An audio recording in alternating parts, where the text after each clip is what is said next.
no son documentos o relatos biográficos de Jesús, sino testimonios o confesiones de fe, nacidas de la experiencia pascual de las primeras comunidades. Bienvenidos al programa Viviendo el Evangelio. La vida de la Iglesia es una vida pastoral.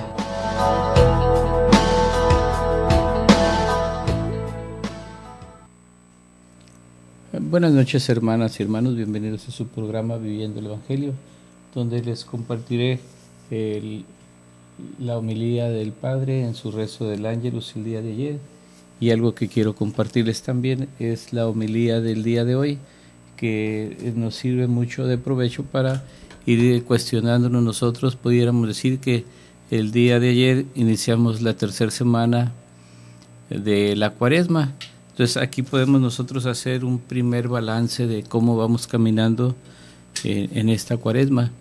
En el primer domingo pues escuchamos el Evangelio de las Tentaciones y vamos caminando de una manera progresiva en este tiempo fuerte de Cuaresma, que es tiempo de ayuno, oración y penitencia. Y en la penitencia también podemos hablar de lo que es la caridad y el amor. Entonces nosotros podemos ver en el Evangelio del día de ayer, en lo que nos habla de la higuera, pues la higuera somos todos y cada uno de nosotros, que podemos ir viendo en este caminar de nuestra vida qué tanto hemos ido avanzando, qué tanto nos vamos acercando a esa santidad a la que Dios nos llama, y no es propiamente de que lleguemos nosotros a decir somos totalmente santos, sino que en este caminar de la vida estamos invitados y llamados a la santidad, que humanamente tenemos nuestros momentos en que caemos, pero lo importante, ya decíamos la semana pasada, no era tanto el permanecer en pie, sino siempre que nos caigamos poder levantarnos, de tal manera que en ese camino, esa vocación a la santidad en la que todos y a la que todos estamos llamados, pues vayamos trabajando, de tal manera que nuestro testimonio también ayude para poder a nuestros hermanos invitarlos, compartirlos de lo que es realmente la voluntad de Dios. Y algo que también en el tercer segmento les voy a invitar, el Pontificio Consejo para la Promoción de la Nueva Evangelización está publicando varios subsidios. Entre ellos podemos decir la misericordia en los padres de la Iglesia, algo que les voy a hablar en el tercer segmento. Y de la colección sobre la misericordia, pues nos habla también, hay un subsidio, lo que es las parábolas de la misericordia, los salmos de la misericordia, la confesión, sacramento de la misericordia, y otros títulos más como celebrar la misericordia, que es un subsidio litúrgico, las obras de misericordia espirituales y corporales, la misericordia en los santos, la misericordia en los papas. Y bien, pues todo esto nos va ayudando a poder ir conjugando entre la Cuaresma y el año de la misericordia.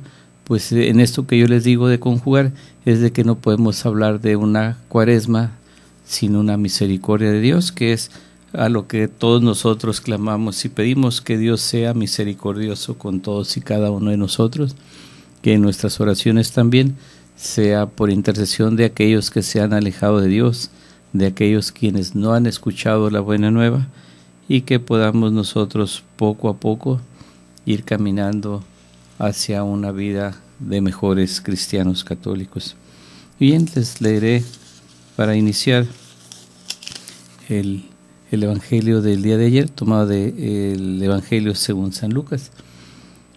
Nos dice: en aquel tiempo, algunos hombres fueron a ver a Jesús y le contaron que Pilato había mandado matar a algunos galileos, mientras estaban ofreciendo sus sacrificios.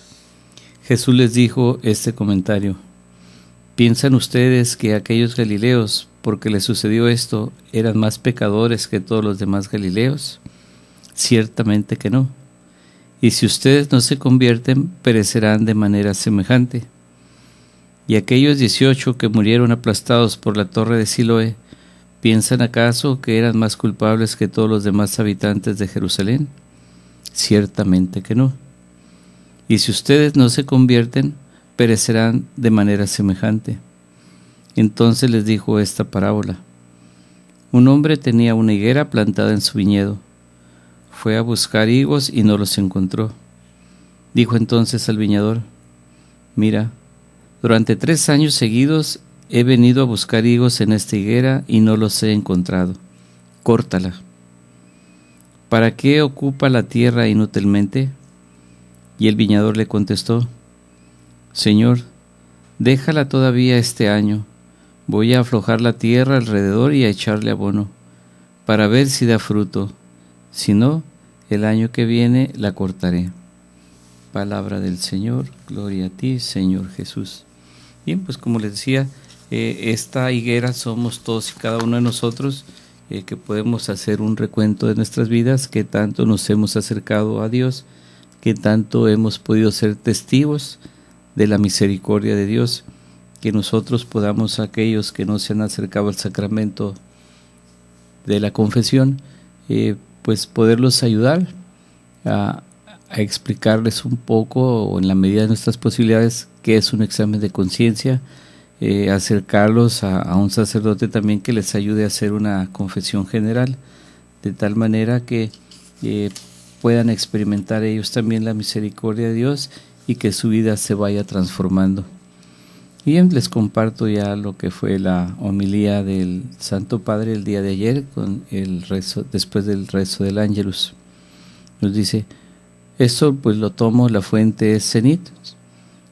Como cada domingo, el Papa Francisco rezó la oración del Ángelus desde la ventana de su estudio en el Palacio Apostólico, ante una multitud que le atendía en la plaza de San Pedro. Dirigiéndose a los fieles y peregrinos venidos de todo el mundo, que le acogieron con una larga y un caluroso aplauso, el pontífice les dijo: Queridos hermanos y hermanas, buenos días. Cada día, lamentablemente, las crónicas reportan malas noticias, homicidios, accidentes, catástrofes.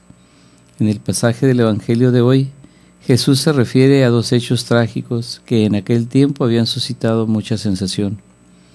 Una represión cruel realizada por los soldados romanos dentro del templo y el derrumbe de la torre de Siloé en Jerusalén, que había causado 18 víctimas.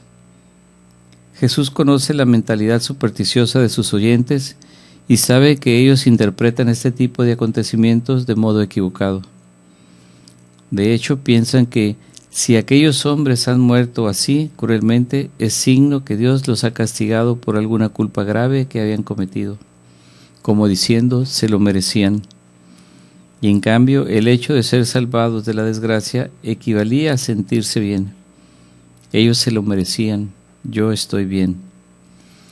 Jesús rechaza claramente esta visión, porque Dios no permite las tragedias para castigar las culpas, y afirma que aquellas pobres víctimas no eran peores que los otros.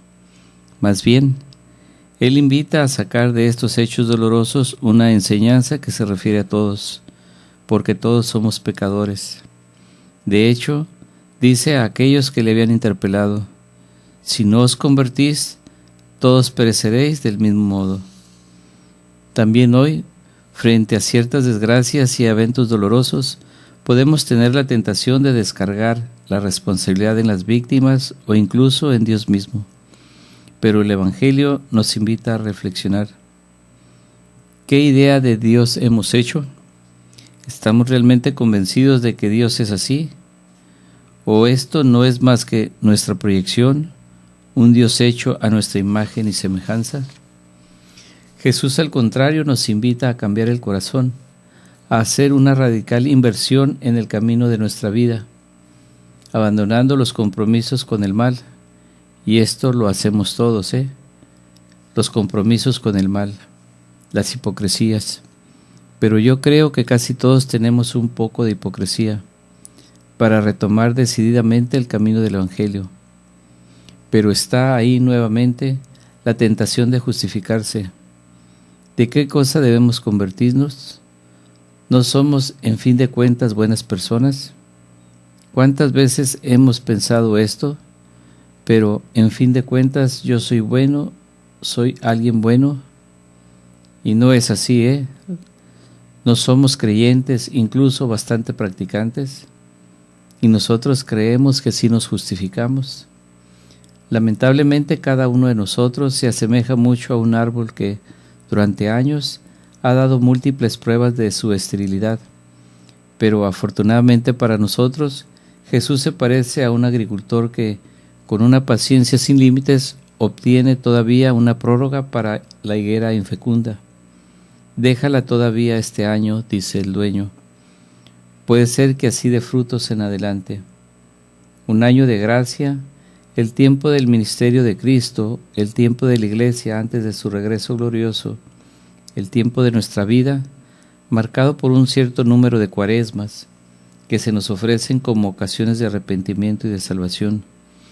Un tiempo de un año de gracia, un año jubilar de la misericordia. La invencible paciencia de Jesús. ¿Habéis pensado en la paciencia de Dios? ¿Habéis pensado también en su irreducible preocupación por los pecadores? ¿Cómo deberíamos conducirnos a la impaciencia contra nosotros mismos?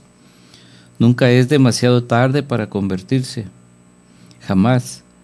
Hasta el último momento, la paciencia de Dios nos espera.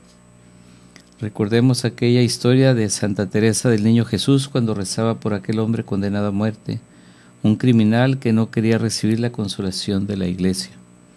Rechazaba al sacerdote, quería morir así. Y ella rezaba en el convento, y cuando aquel hombre hasta ahí, en el momento de ser asesinado, se dirige al sacerdote, toma el crucifijo y lo besa. La paciencia de Dios lo mismo hace con nosotros, con todos nosotros.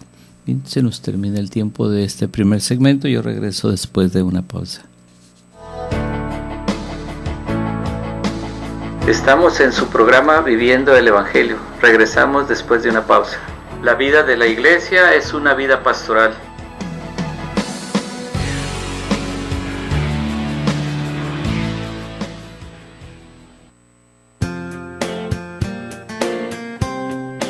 Misa por la vida, bendición a embarazadas y sus bebés por nacer, y oración también por quienes desean concebir. Todos los 25 de cada mes te esperamos en la Parroquia Inmaculada Concepción, calle Segunda entre H e I, zona centro, en punto de las 10 de la mañana.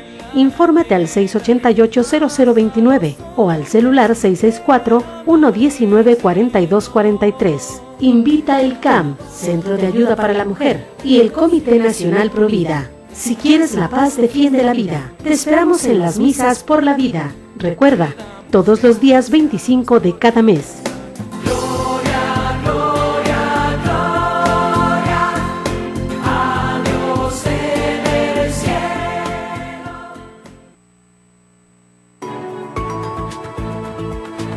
Enriquece tus ensaladas y tus guisos, ahora con moringa sazonada. Muy útil para sazonar sus platillos, adicionándolos con las virtudes alimenticias y de salud que tiene la moringa. Lo tenemos para usted en práctico frasco de 50 gramos. Comuníquese con nosotros, 608-3652 y haga sus pedidos. Moringa sazonada. Un sabor especial y exquisito en tus comidas.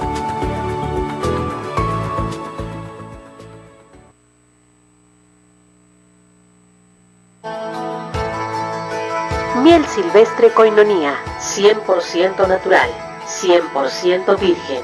Desde el comienzo del tiempo el hombre ha estado fascinado por la abeja que puede producir sustancias que han sido usadas para propósitos médicos y alimenticios. La miel más pura es la natural, a la que no se le quita el polen ni la jalea real que contiene, pues como regla los gérmenes no crecen en la miel pura. Miel silvestre Koinonia, de venta en Koinonia Radio. Comunícate y haz tu pedido al 608-3652. Miel silvestre Koinonia, 100% natural, 100% virgen. Pídela y comprueba sus beneficios.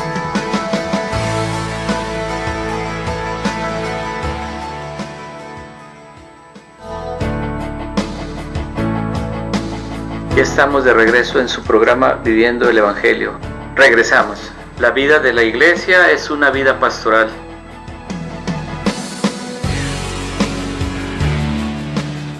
Bien, regresamos ya a este segundo segmento y yo les recuerdo los teléfonos para quienes nos quieran hacer sus comentarios. El teléfono en cabina es el 608-3652. Y también les comparto mi página o mi muro de Facebook, es Francisco Gracia, para quienes quieran compartirme sus comentarios también aquí por redes sociales. Con mucho gusto los recibiré y les contestaré. Bien, y continuamos con lo que nos comentaba el Santo Padre el día de ayer en el Ángelus. Nos continuó diciendo: ¿cuántas veces nosotros no lo sabemos? Lo sabremos en el cielo, pero ¿cuántas veces nosotros estamos ahí?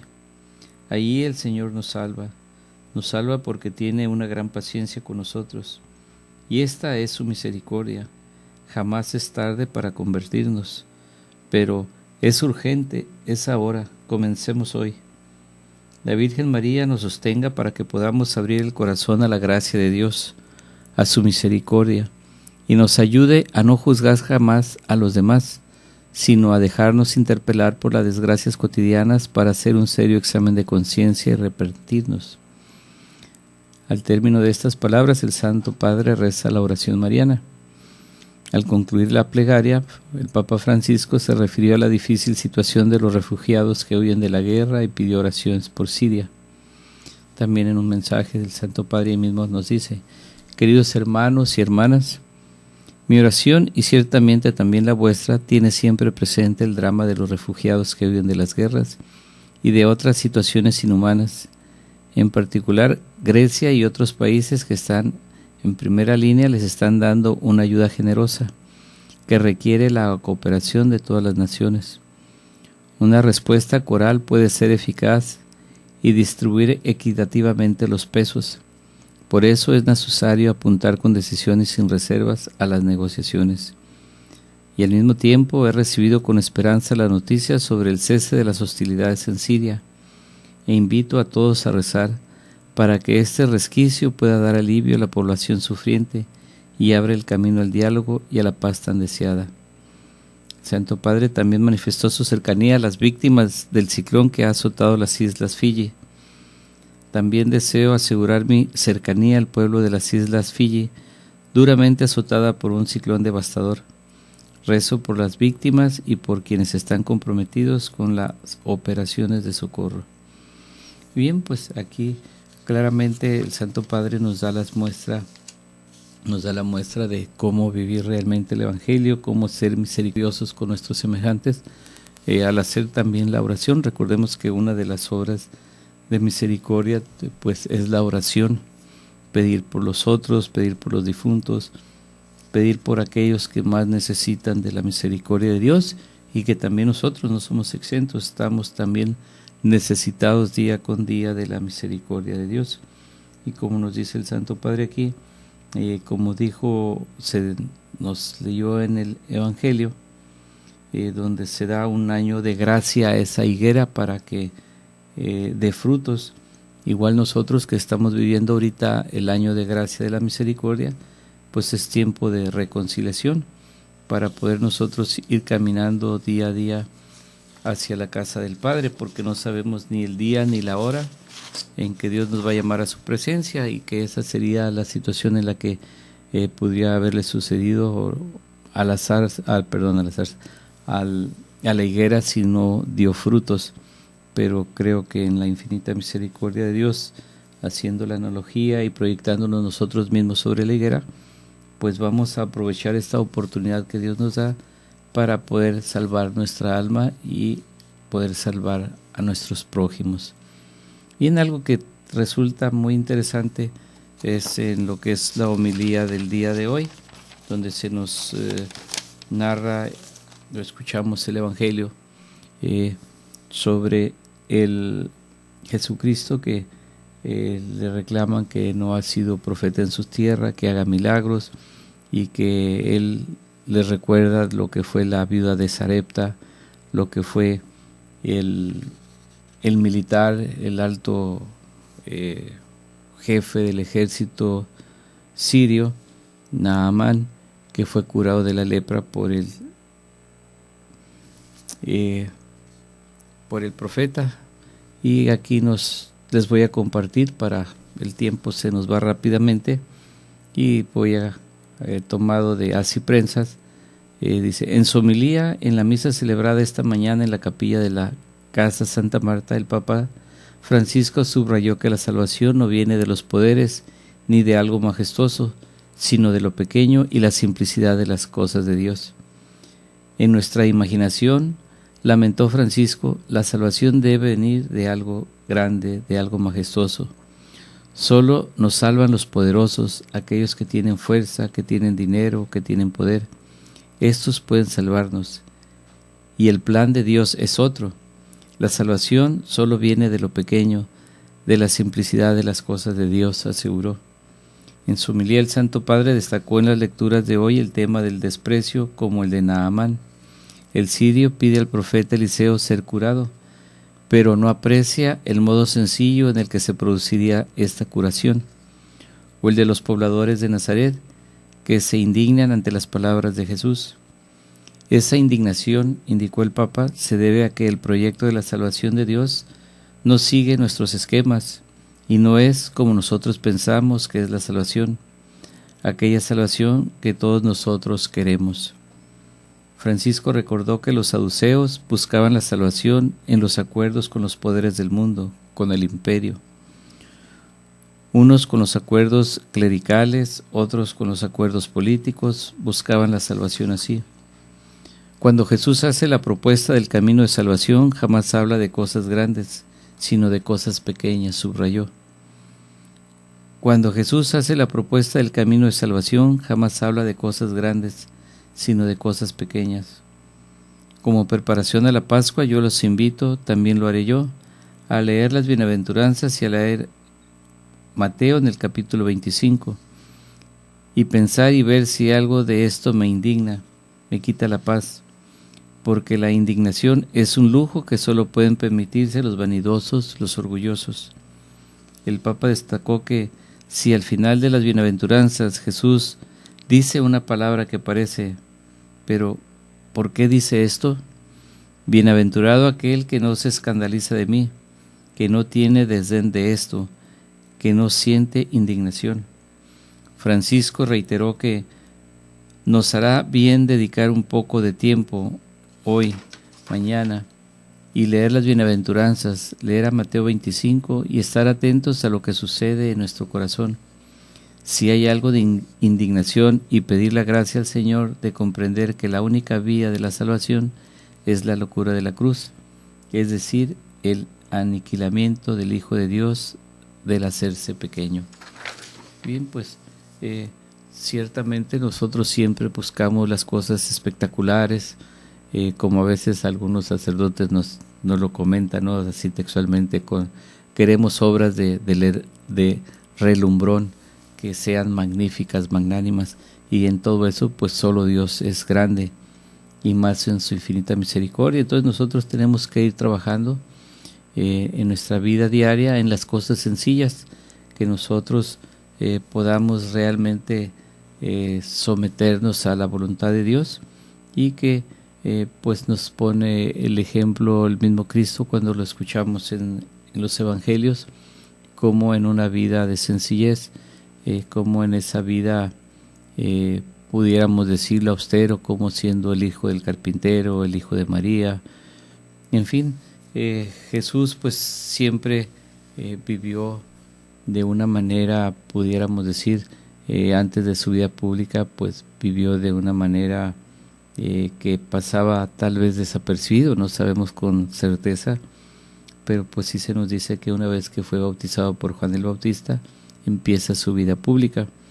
Y también pues podemos nosotros hacer una pequeña reflexión en nuestra vida, qué es lo que hemos estado haciendo para poder nosotros hacer ese recuento de nuestra vida y poder empezar a pensar en una buena confesión que propicie una conversión y que sea un cambio radical en nuestras vidas, que podamos nosotros poder sufrir una tentación pero no caer tan fácilmente en ella.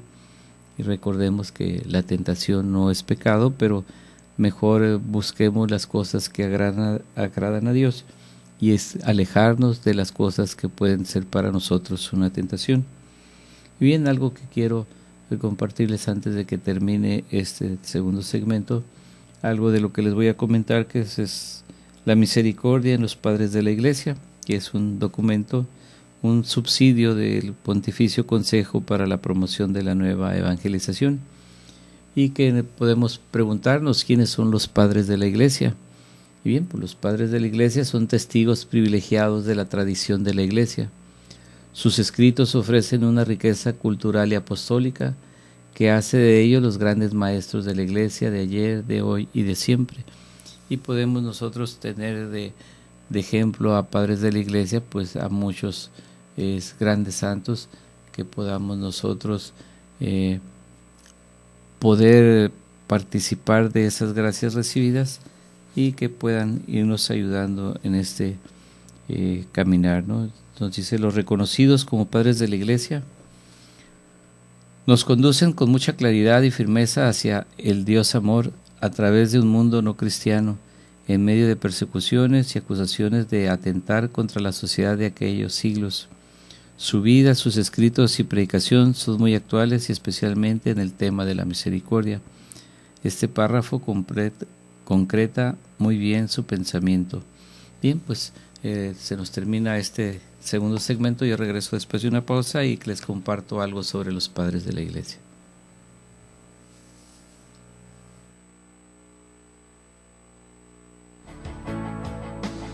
Estamos en su programa Viviendo el Evangelio. Regresamos después de una pausa. La vida de la Iglesia es una vida pastoral.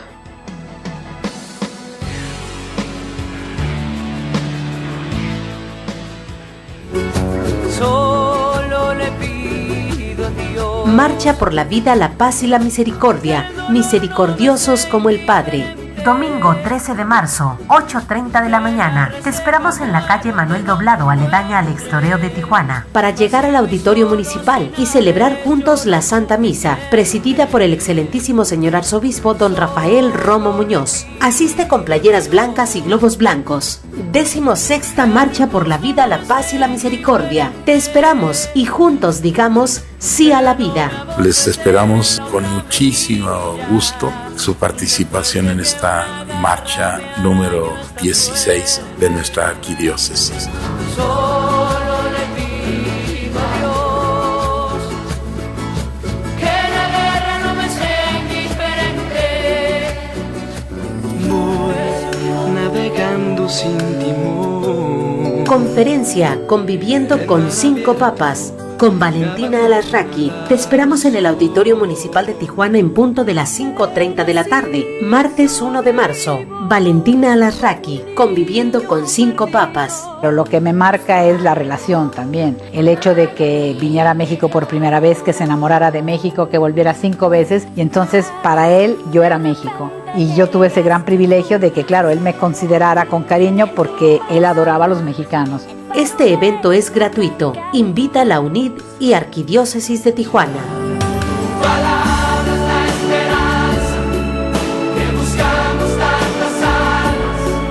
Pescador, serás el viento nuevo. Son las 9 de la noche, 29 minutos.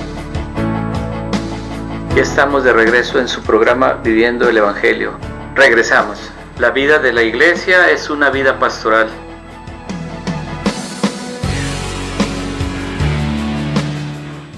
Bien, regresamos a este tercer segmento y les voy a platicar brevemente sobre los padres de la Iglesia.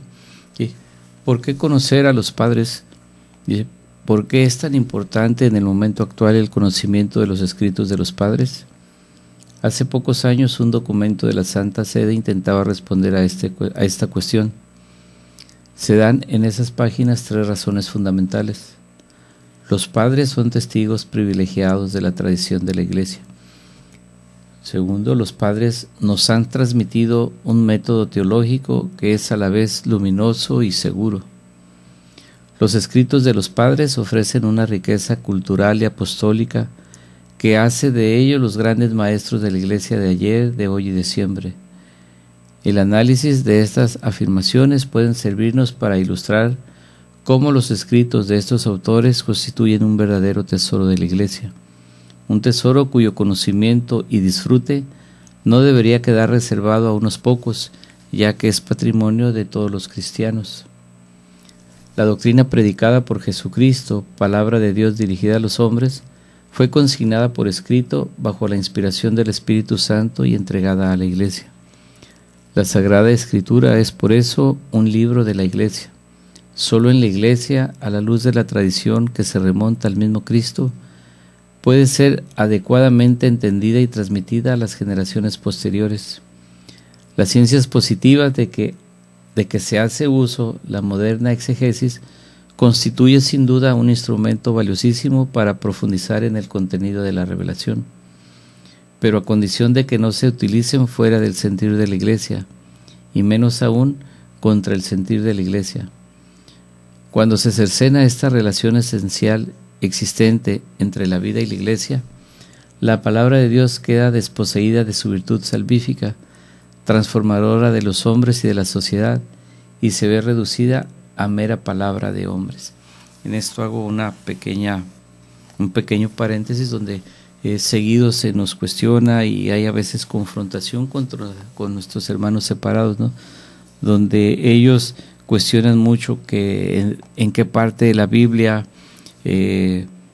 sale alguna una acción, por decir, que decían, ¿por qué creer en el Papa si la Biblia no lo dice? Y empiezan una serie de cosas absurdas que empiezan ellos a criticarnos, pero que nosotros debemos de conocer la palabra de Dios, de que la historia de la salvación, la Biblia, es un mensaje personal para todos y cada uno de nosotros. No tenemos que irnos a una manera tan radical de sentir que la Biblia es un libro de rúbricas donde nos va diciendo qué es lo que debemos de hacer, cómo lo debemos de hacer. Debemos de entender que haciendo un poquito de exegesis, los escritos son de aquellos tiempos, hace 2000 o más de 2000 años, pero que el Evangelio en sí es siempre una palabra presente para hoy y para siempre. Y continúo, donde dice, los padres son testigos privilegiados de la tradición. Dice, los santos padres nos transmiten con sus comentarios y escritos la doctrina viva que predicó Jesucristo, transmitida sin interrupción por los apóstoles a sus sucesores, los obispos. Por su cercanía a aquel tiempo, el testimonio de los padres goza de valor especial. Habitualmente se considera que su época abarca los 7 primeros siglos de la era cristiana. Naturalmente, cuanto más antiguo sea un padre, más autorizado será su testimonio, siempre que su doctrina resulte concorde con lo que Jesucristo reveló a la Iglesia y su conducta haya estado en sintonía con esas enseñanzas. Entonces, ¿quiénes son los padres de la Iglesia? Y aquí lo dice, ¿no? Aquellos que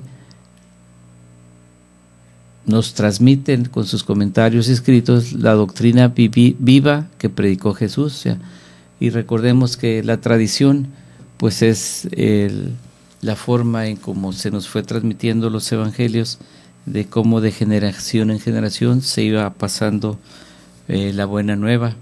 No había escritos y ya algunos años después pues empezaron a escribir algunas cartas, algunos evangelios, y que también de alguna manera, bueno, no de alguna manera, también por revelación de Dios a través del Espíritu Santo, hubo quienes fueron iluminados para escribir todas estas tradiciones, toda esta historia, toda esta experiencia que tuvieron los apóstoles de viva voz del mismo Jesucristo. Entonces, los padres de la Iglesia pues son aquellas personas, obispos, sacerdotes que tuvieron de viva voz la vida de Jesús, los evangelios. Y nos dice aquí también, ortodoxia de doctrina y santidad de vida constituyen pues notas distintivas de los padres. Algunos, no muchos en relación al total, han sido formalmente declarados tales por la Iglesia, al ser citados con honor por algún concilio o en otros documentos oficiales del magisterio eclesiástico. La mayoría, sin embargo, no han recibido esa aprobación explícita.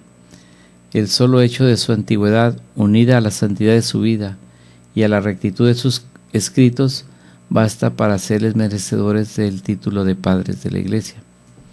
Como se ve, estas dos notas resultan esenciales. Por esta razón, si falta alguna, a esos escritores no se les cuenta propiamente en el número de los padres, aunque sean muy antiguos. Muchos de ellos, sin embargo, son tenidas en gran consideración por la Iglesia, que les reconoce incluso una especial autoridad en algún campo. Resulta obvio aclarar que nunca se trata de autores que voluntariamente se apartaron de la unidad de la fe, como es el caso de los que fueron declarados herejes por algún concilio. Se trata más bien de personajes que de buena fe erraron en algún punto de doctrina no suficientemente aclarado en esos momentos. Muchas veces ese error es achacable más bien a sus seguidores. En estos casos, aun sin darles el título de padres, la Iglesia los honra como escritores eclesiásticos, cuyas enseñanzas gozan de especial valor en algunos aspectos. Algo importante también que recibimos de los padres de la Iglesia, pues es que nos transmiten un método teológico luminoso y seguro. Aunque a veces, desde el punto de vista técnico, los instrumentos de que se disponían los padres para el estudio científico de la palabra de Dios eran menos precisos que los que se ofrece en la moderna exegesis bíblica, no hay que olvidar lo que poníamos en relieve al principio, que los libros sagrados no son unos libros cualesquiera, sino palabra de Dios entregada a la Iglesia, y solo a la Iglesia, y desde la Iglesia puede ser y desentrañarse su modo más hondo y su más hondo contenido. En este nivel profundo, los padres se constituyen en intérpretes privilegiados de las Sagradas Escrituras, a la luz de la tradición, de la que son exponentes de primer plano y, apoyados de una vida santa, captan con especial facilidad el sentido espiritual de la Escritura, es decir, lo que el Espíritu Santo, más allá de los hechos históricos relatados y de lo que se deduzca científicamente de unos concretos géneros literarios, ha querido comunicar a los hombres por medio de la Iglesia, algo sumamente profundo e importante que debemos de tener, que en las Sagradas Escrituras realmente el Espíritu Santo es el que ha querido comunicar a los hombres por medio de la Iglesia, los padres de la Iglesia. Entonces debemos de tener mucho cuidado y de no caer en algunas confusiones. Sí es importante estudiar un poco sobre la patrística, algo que nos puede dar algunos ejemplos de los padres de la Iglesia: San Basilio, San Juan Crisóstomo, San Irineo, San Agustín, tantos otros más padres de la Iglesia que canónicamente están reconocidos como padres de la Iglesia. Entonces les continúo compartiendo aquí que los padres son portadores de una riqueza cultural, espiritual y apostólica. Nos dice: en los escritos de los padres se encuentra una gran riqueza cultural, espiritual y apostólica. Predicaban o escribían con la mirada puesta en las necesidades de los fieles, que en gran medida son las mismas ayer que hoy. Por eso se nos muestran como maestros de vida espiritual y apostólica. Constituyen además, especialmente en estos momentos, un ejemplo luminoso de la fuerza del mensaje cristiano, que ha de inculturarse en todo tiempo y lugar, sin perder por ello su mordiente y su originalidad. Resulta impresionante comprobar, en efecto, cómo los santos padres supieron fecundar con el mensaje evangélico la cultura clásica, la griega y latina, como en algunos casos fueron creadores de culturas, en Armenia, en Etiopía, en Siria, por ejemplo, cómo sentaron las bases para la floración de la época medieval, pues prepararon la plena inserción de los pueblos germánicos pertenecientes a una tradición cultural completamente diferente en la raíz del Evangelio. Si quisiéramos resumir las razones que inducen a estudiar las obras de los padres, podríamos decir que ellos fueron, después de los apóstoles, como dijo justamente San Agustín, los sembradores, los regadores, los constructores, los pastores y los alimentadores de la Iglesia, que pudo crecer gracias a su acción vigilante e incansable, Para que la Iglesia continúe creciendo es indispensable conocer a fondo su doctrina y su obra, que se distingue por ser al mismo tiempo pastoral y teológica, catequética y cultural, espiritual y social de un modo excelente, y que todo esto ha sido bajo la iluminación e inspiración del Espíritu Santo.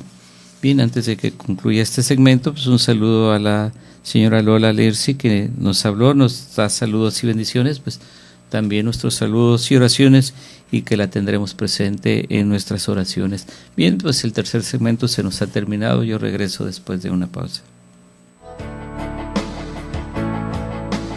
Estamos en su programa Viviendo el Evangelio. Regresamos después de una pausa. La vida de la Iglesia es una vida pastoral.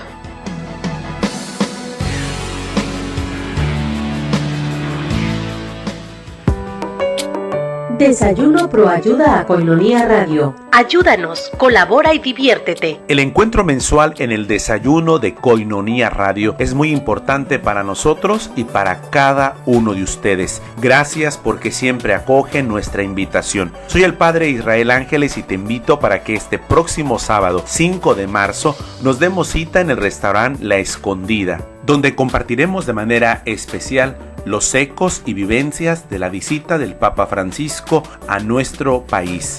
Gracias por participar y colaborar.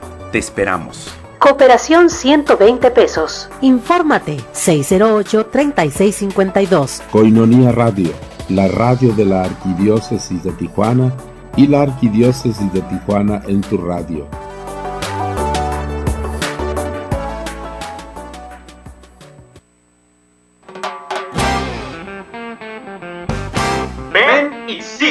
Un programa dirigido por jóvenes para jóvenes, conducido por el Seminario Diocesano de Tijuana. Escúchanos los sábados a las 11 de la mañana por Koinonia Radio. Yo vengo a proclamar a mi Cristo vivo.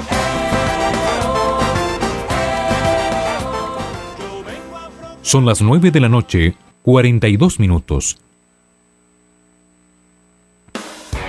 Estás escuchando Koinonia Radio. Ya estamos de regreso en su programa Viviendo el Evangelio. Regresamos. La vida de la Iglesia es una vida pastoral.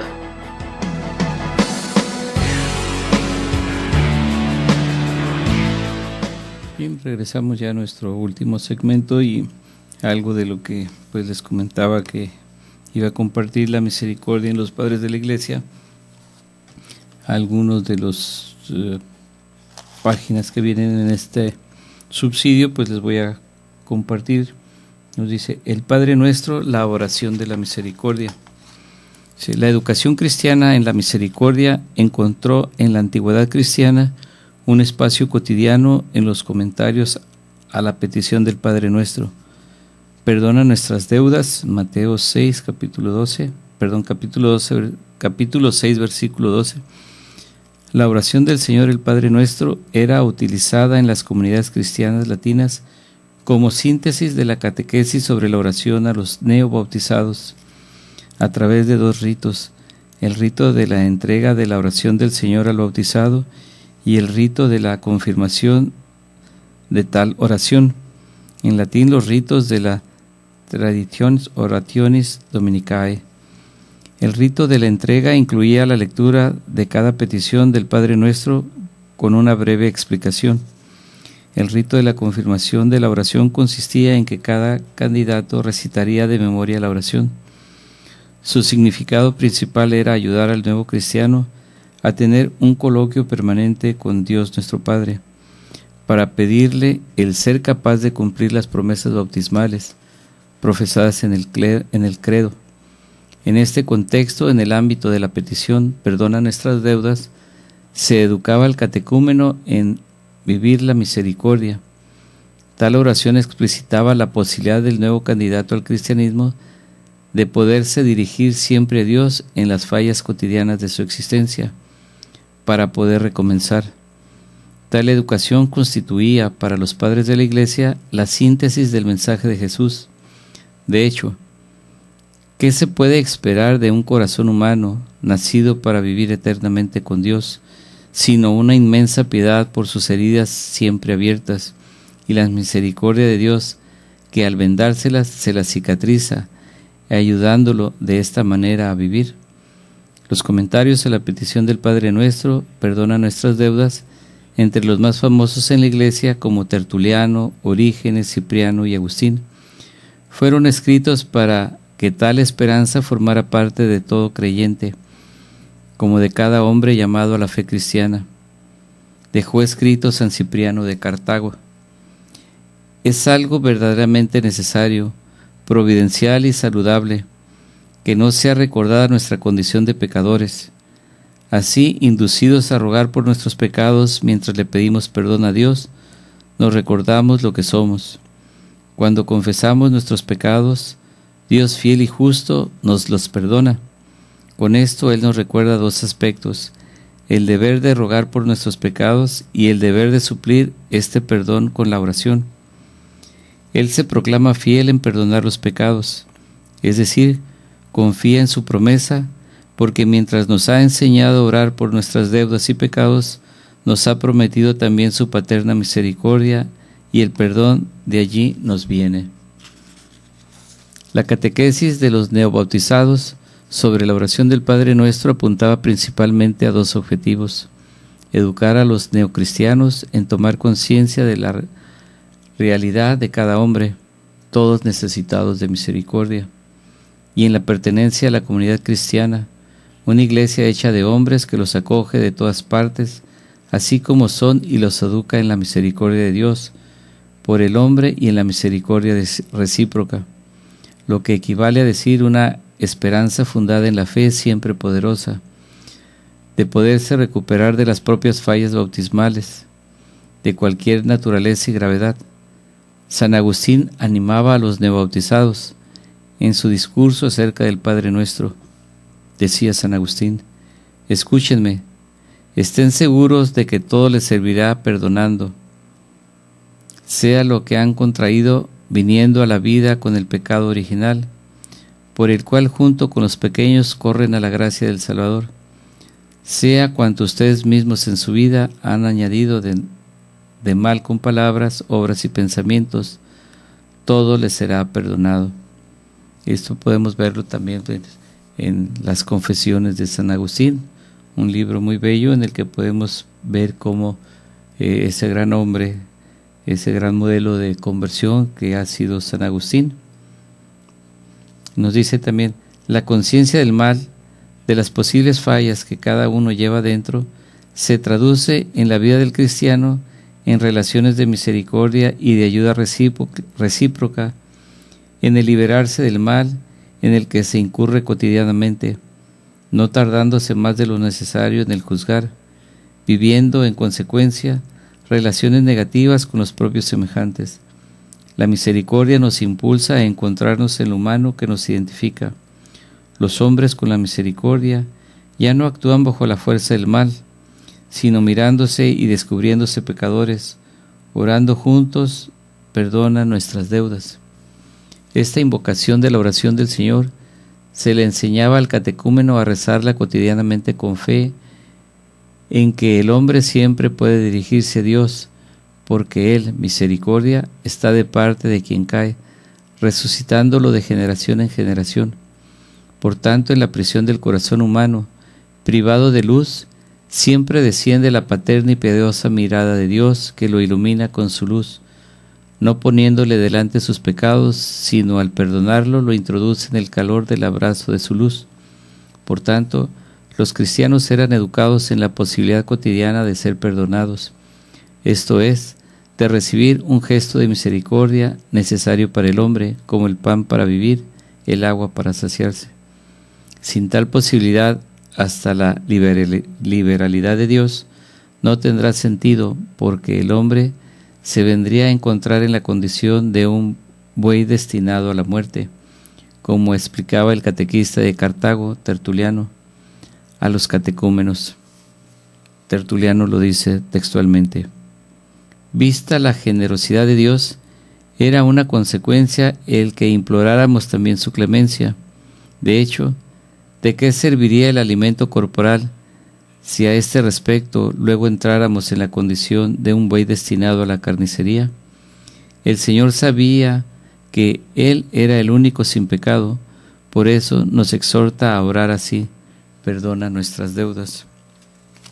La otra parte importante también aquí nos habla de la misericordia en la liturgia. Las oraciones de la liturgia transmiten la colosal misericordia de Dios a lo largo de todo el año litúrgico y los sacramentos administrados, ya sea como memoria de los gestos de salvación, ya sea también como sacramento y ejemplo de la convivencia cotidiana de cada día. De hecho, la liturgia se desarrolla abarcando la vida entera de Jesús, desde su nacimiento hasta la ascensión, como sacramento de salvación generación tras generación, como lo expresa León Magno. El sacramento de la fiesta de hoy pertenece a los tiempos de todo fiel. Por tanto, desde el Papa León Magno, el año litúrgico es marcado desde Navidad a Pentecostés como medio de salvación para los creyentes, o sea, quien los invita a la misericordia de Dios. El Papa explicaba en un discurso al pueblo: todos los días de todos los tiempos son puestos ante nosotros los signos de la bondad divina, y no hay parte del año que no esté amalgamado con los sagrados misterios, o sea que mientras venga a nuestro encuentro los auxilios para nuestra salvación, oigamos siempre más ávidamente al que nos invita a la misericordia de Dios. Bien, algo que concluyo ya, explica también San Cirilio de Jerusalén en su catequesis número 20. En el plano de las realidades físicas nosotros no estamos muertos, ni sepultados, ni crucificados, y tampoco resucitados, pero hemos representado estos eventos en la esfera sacramental y así, de ellos ha brotado realmente la salvación para nosotros. En cambio, Cristo fue verdaderamente resucitado, también en la esfera física, y todo esto fue para nosotros don de gracia. De hecho, al participar así de su pasión mediante la representación sacramental, podemos obtener realmente la salvación. Fíjense qué bellamente para quienes tienen o tenemos la oportunidad de ir todos los días a la Eucaristía, a la misa, como llamamos nosotros la Santa Misa. Pues es una oportunidad que desde un principio invocamos al Padre, al Hijo y al Espíritu Santo. Nos reconocemos en el acto penitencial como pecadores y ya estamos atentos con un corazón arrepentido a escuchar la palabra de Dios, qué mensaje nos trae para el día de hoy o cada día de nuestra vida. Y después viene la parte importante, fundamental de toda liturgia, que es la consagración, donde el pan y el vino se convierten en el cuerpo y la sangre de nuestro Señor Jesucristo, y que con el rezo precisamente del Padre Nuestro, lo que les comentaba ahorita de los padres de la Iglesia, pues es como iniciamos realmente el rito de la comunión con el Padre Nuestro, reconociéndonos pecadores y que nosotros perdonamos a quienes nos ofenden y que le pedimos a Dios que nos perdone de igual manera a nosotros. Entonces, vivamos intensamente cada vez que vayamos a la Eucaristía, a vivir la Santa Misa, porque ahí está nuestra propia salvación. Y bien, pues ya concluyo, el tiempo se nos termina. Los invito a que el día 12 de marzo va a haber un retiro mixto de que se juntan misioneros servidores de la palabra y las hermanas clarisas capuchinas en su monasterio, que va a ser de las 9 de la mañana a las 5 de la tarde para mayores de 14 años, y la escuela para agentes de pastoral, que van a iniciar ya el próximo sábado las clases. El lugar va a ser en el campo de la Acción Católica, con 2 horarios de las 3:30 de la tarde y 5 de la tarde. Bien, no me resta más que agradecerles la atención que me han tenido la noche de hoy. Yo me despido de ustedes, Dios los bendiga, pasen buenas noches, nos vemos y escuchamos el próximo lunes. Me llamo Francisco Gracia, me despido de ustedes, recordándoles que vivir el Evangelio es nuestro itinerario de vida. Hasta la próxima.